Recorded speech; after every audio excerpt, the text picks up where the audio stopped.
and especially because the Cardinals have kind of migrated from Runway to we're trying to win now. And last night, the 4 left-handed hitters hitting home runs, Liberatore certainly is more now than what he was in April and May. So I think the Cardinals have a better chance to win this series in June than they did in the first 2 months of the season, too. And I felt like they had to get off on the right foot last night. It was the most favorable pitching matchup you were going to get, with Libby kind of coming back around after a period where I think he was just a little fatigued, maybe hit a bit of a wall, as he said last night, but has really come out on the other side of that looking good. And Ben Brown on the other side for the Cubs, if he's got a 5.5 ERA and you've got a bunch of lefties in your lineup that are starting to come together, that was the recipe, and Ollie Marmol saw it, and the Cardinals executed it. It was a good win last night. Yeah, and now they've got some hot hitters. Newt Barr appears to be coming out of his slump. Donovan is hitting well. Burleson has been red hot. Nolan Gorman has had a terrific June. You know, I looked it up this morning. In April and May, Gorman had 3 instances in which he had played 3 games in a row. In June, he's had 7 of those instances. Yeah. And we've seen enough ball that you need to get playing time. You need to get reps to get into a groove. And I think that's where Nolan Gorman is now. Now, is he going to wind up being Shohei Ohtani? No. But I think he has a chance to be a better chance to be his best if he gets consistent playing time. Yeah, a better version of himself is really what you're hoping to find. And for Nolan Gorman, that could mean, the home runs coming in bunches. I think that's what you've been missing from him since really the beginning of 2024. 2023, he had stretches like that where I know that wasn't a very memorable season for the Cardinals, but Gorman had some moments where he really carried you. And, we'll see if he can elevate back to that level or not. But you're right. The first thing that has to happen, if that's ever going to materialize, is him being in the lineup. And so right now, I think you're seeing him get a little more of that runway. Obviously, Burleson has got to be in there with how good he's been hitting. And Walker might be somebody who's on the outside looking in more than he had been in previous months. But I think when you have as many players as the Cardinals do to want to fit in, you're going to have different fits and starts where guys aren't going to be getting that runway. Yeah, and last night, the only starting player that didn't have a hit was Mason Wynn, and he was on base for one of the 2-run homers. And Matthew Liberatore was great. 7 innings, 6 hits, 2 runs. He struck out 5 and walked 1. He threw 85 pitches. Okay, if the Cardinals are in a playoff series starting on Thursday, today's Taco Tuesday. Cardinals are in a playoff series starting Thursday against the Phillies with Harper and Schwarber, or against the Dodgers with Ohtani or Freeman, or with the Mets against Soto.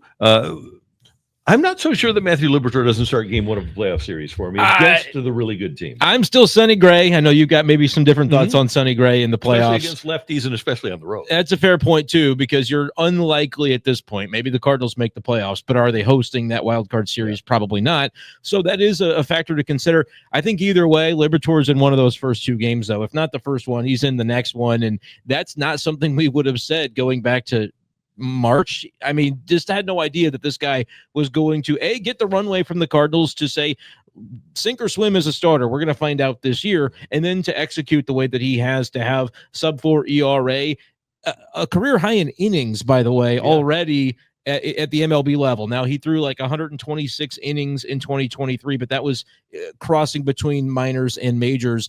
Last night, he got up to 86 in the third innings pitched, which is more than the 86 innings he threw all of last season. Maybe that's something that we do have to consider. If the Cardinals are going to be in the mix for this thing long-term in 2025, how do they manage Libby the rest of the way so that he can start that game 1 for you, Randy? And they've done a great job of keeping people healthy. Remarkable that the Cardinals have not put a pitcher, let alone just a starting pitcher, but any pitcher. That's unbelievable. On the IL. And here we are on June 20th. June 24th. It's incredible that this team has gone as far as it has without having to put a pitcher on the IL. And Michael McGreevy will be back tonight. They'll send out Roderick Munoz, and McGreevy will get the start. Might be a glimpse of the future with Liberatore and McGreevy starting back-to-back games against the Cubs. Yeah, that's pretty fun and something you might be seeing for years to come. I think McGreevy is more than ready. We've known this to be true, but like you said, the opportunities that normally come for young pitchers like a Michael McGreevy when he's your next man up to begin the year, they haven't come as often as we expected they would because of the just amazing health of the Cardinal pitching staff. And I don't think that happens by luck. No. Like, I think the Cardinals have done a really good job in terms of their coaching staff and the way that they have mapped out the season. They get the extra day for the starters when they can buy it. Relievers, they have been taxed. A guy like Kyle Leahy already at 43 innings. He's pacing for about 100 innings. That's not going to be sustainable. But largely, given the circumstances, I think they've done a really nice job of managing to make sure these guys do keep healthy. And we talk a lot about in media, we talk a lot about numbers and analytics and data. And this is one place where the Cardinals have really utilized data to their advantage, because they have a tremendous amount of knowledge about how far their pitchers can go. This is why they went to the 6-man rotation early in the season. This is why guys were given more days off and fewer innings early in the season. Remember the game where Fetty was taken out? Well, he was throwing a no-hitter.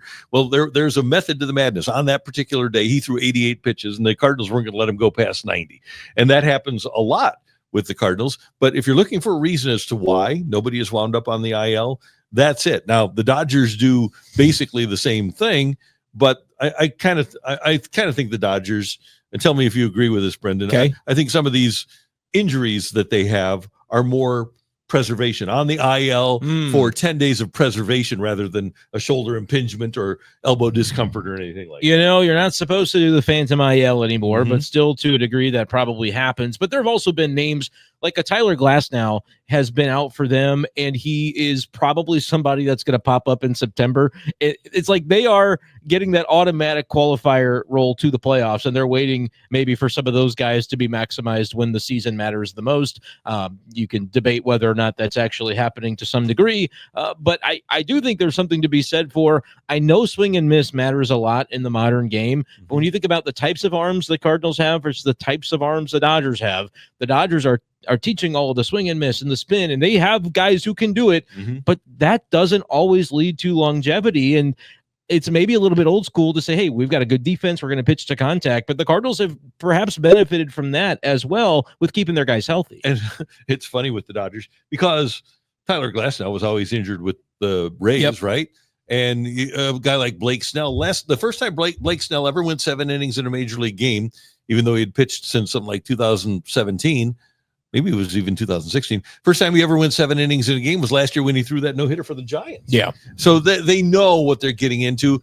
I'm kind of surprised that they pitched Yamamoto as much as they have, because he's been on a 6-day rotation playing in the Japanese league, but they understand what they're doing. I go back when you mentioned the Phantom IL, they had Ted Lilly, remember? More than a decade ago, and he was there through 2010 through 2013, and it might have been right at the end of his career when they had him on the IL, and his injury designation was working on velocity. that was what he was on the IL for. Yeah, I don't think you could get away with that now. I don't think you'd so. have to at least come up with something, but that is the way that they have done things for a long, long time.